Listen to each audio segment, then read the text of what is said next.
75ರಲ್ಲಿ ಏನಪ್ಪ ಅಂತಂದ್ರೆ ನಮ್ಮ ಮೇಲೆ ಒಂದು ತುರ್ತು ಪರಿಸ್ಥಿತಿ ಅಂತ ಇಂದಿರಾ ಗಾಂಧೀಜಿಯವರು 77ರಲ್ಲೇ ನಾನು ಗೆಲ್ತೀನಿ ಅನ್ನೋ ಹಚ್ಚಿ ಭರವಸೆಯಿಂದನೇ ಅವರು ಇಲೆಕ್ಷನ್ ಮಾಡಿದರು. ಆ ದಿನ ಇವತ್ತಿನ 44 ವರ್ಷಗಳಾದ. ಈ 44 ವರ್ಷಗಳು ನಡೆದಂಥ ಘಟನೆಗಳನ್ನೆಲ್ಲ ನೆನಪಿಕೊಂಡಾಗ ಆವತ್ತು ಅವರು ಸಹ ಇಂದಿರಾ ಗಾಂಧಿಯವರು ಸಹ ನನ್ನನ್ನು ಯಾರೂ ಸೋಲಿಸಲಿಕ್ಕೆ ಸಾಧ್ಯ ಇಲ್ಲ, ನಾವು ಗೆದ್ದೇ ಗೆಲ್ತೀವಿ ಅನ್ನುವಂಥ ಸಂದರ್ಭದಲ್ಲಿ ಇವತ್ತು ನಮ್ಮ ಮೋದಿಜಿಯವರು ಅದೇ ಮನಸ್ಥಿತಿಯಲ್ಲಿದ್ದರು. ಆದರೆ ಈ ಘಟನೆಗಳೇನು ಮಾಡ್ತಾಯಿದ್ದಾವೆ ಒಂದಕ್ಕೊಂದು ಅವರನ್ನು ಒಂದು ರೀತಿಯಿಂದ ಅತಂತ್ರನಾಗಿ ಮಾಡಲಿಕ್ಕಿದ್ದಾವೆ ಅಂತ ಹೇಳ್ಬೇಕಾಗಿದೆ. ಯಾಕಪ್ಪ ಅಂತಂದ್ರೆ ಇವು ಒಂದು ಸಾಮಾನ್ಯ ಕೇಸುಗಳಿಲ್ಲ. ಯಾಕಂತಂದ್ರೆ ಒಂದಲ್ಲ ಎರಡಲ್ಲ ಎಷ್ಟು ಇವೆಲ್ಲ ಮೊದಲದಂತೆ ನಿಮಗೆ ಈಗಾಗಲೇ ಹೇಳಿದ್ದು ನಾನು SBI ಇದ್ದಿದ್ದು ತನ್ನ ಏನಪ್ಪ ಎಲೆಕ್ಟ್ರಿಕ್ ಬಾಂಡ್ಸ್ಗಳನ್ನೆಲ್ಲ ಈಗಾಗಲೇ ಕಳಿಸದ ಪಬ್ಲಿಷ್ ಆಗಲಿಕ್ಕೆ ಹಚ್ಚಿದಾವ. ಅದನ್ನು ಸಾಕಷ್ಟು ಸರ್ಕಾರಕ್ಕೆ ಬ್ಯಾಡ್ ಇಮೇಜ್ ಕೆಟ್ಟ ಹೆಸರು ಬರ್ತಾಯಿದೆ.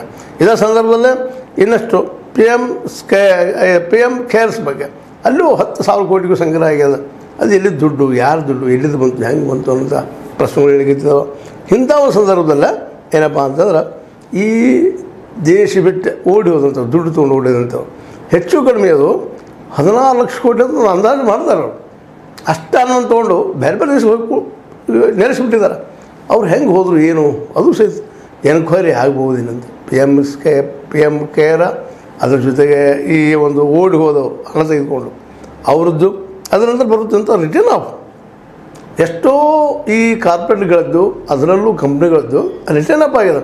ಹೆಚ್ಚು ಕಡಿಮೆ ಅದು 12 ಲಕ್ಷ ಕೋಟಿ ಆಗಿರ್ಬೋದು ಅನ್ನೋಂಥ ಒಂದು ಅಂದಾಜು ರಿಟರ್ನ್ ಅಪ್ ಆಗಿತ್ತು.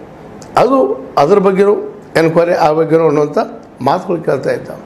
ಇನ್ನು 18 ಇಲಾಖೆಗಳು ಗೌರ್ಮೆಂಟ್ದಿರೋಂಥ ಇಲಾಖೆಗಳು ಅವಲ್ಲಿ ಸಹಿತ ಒಂದು 6 ಲಕ್ಷ ಕೋಟಿವರೆಗೆ ಅಲ್ಲಿ ಅಪರಾಧ ಆಗ್ಯದ, ದುಡ್ಡಲ್ಲಿ ವ್ಯರ್ಥಾಗಿ ಹೋಗ್ಯದ ಅನ್ನೋಂಥ ಮಾತುಗಳು ಕೇಳಿ ಬರ್ತಾ ಇದ್ದಾವೆ. ಇನ್ನು ಪ್ರೈವೇಟೈಸೇಷನ್ ಮಾಡಿದ್ರಲ್ಲ ಒಂದು ಏನು ಇವು ಖಾಸಗೀಕರಣ ಮಾಡಿದ್ರೆ ಕೊಡುವಲ್ಲೇ ಕೆಲವೊಬ್ಬರಿಗೆ ಏನಪ್ಪ ಅಂತಂದ್ರೆ ಅವ್ರಿಗೆ ಮನಸ್ಸಿಗೆ ಬಂದಂಥ ಒಂದು ಉದ್ಯೋಗನ ಸೃಷ್ಟಿ ಮಾಡಿಕೊಡ್ರಪ್ಪ ಅಂತೇಳಿ ಕಂಪ್ನಿಗಳು ಸಾಕಷ್ಟು ದುಡ್ಡು ಕೊಟ್ಟಿದ್ದು ಅದು 1 ಲಕ್ಷ ಕೋಟಿ ಆಗ್ಬೋದು ಅಂತ ಅಂದಾಜು ಮಾಡ್ತಾ ಇದ್ದಾರೆ.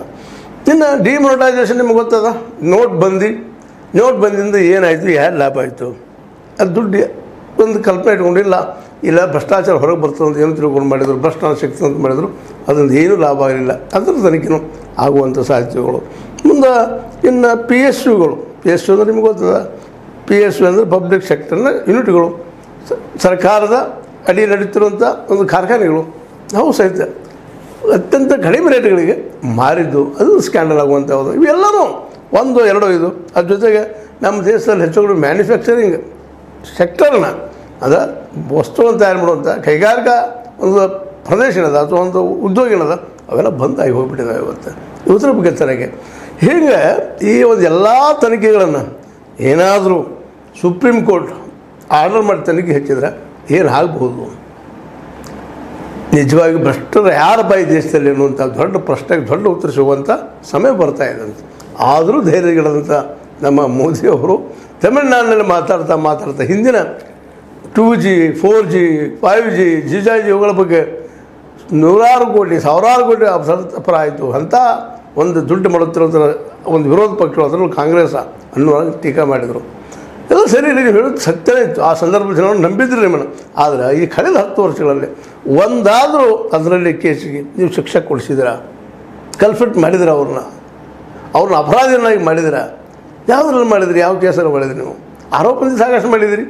ಇವತ್ತು ಇವರು ಮಾಡುತ್ತಿರುವಂಥ ಆರೋಪ ನಾಳೆ ಸುಳ್ಳು ಆಗ್ಬೋದು. ಆದರೆ ಇವತ್ತು SBI ಆಗಲಿ ಅಥವಾ ಎಲೆಕ್ಟ್ರಿಕ್ ಬಾಂಡ್ ಆಗಲಿ, ಈ ಒಂದು 10,000 ಕೋಟಿ ರೂಪಾಯಿ PM ಕೇರ್ಸ್ ಆಗಲಿ, ಇವೆಲ್ಲವೂ ಸುಲಭವಾಗಿ ಸುಳ್ಳಾಗಿ ಹೋಗ್ತವೆ ನೀವು.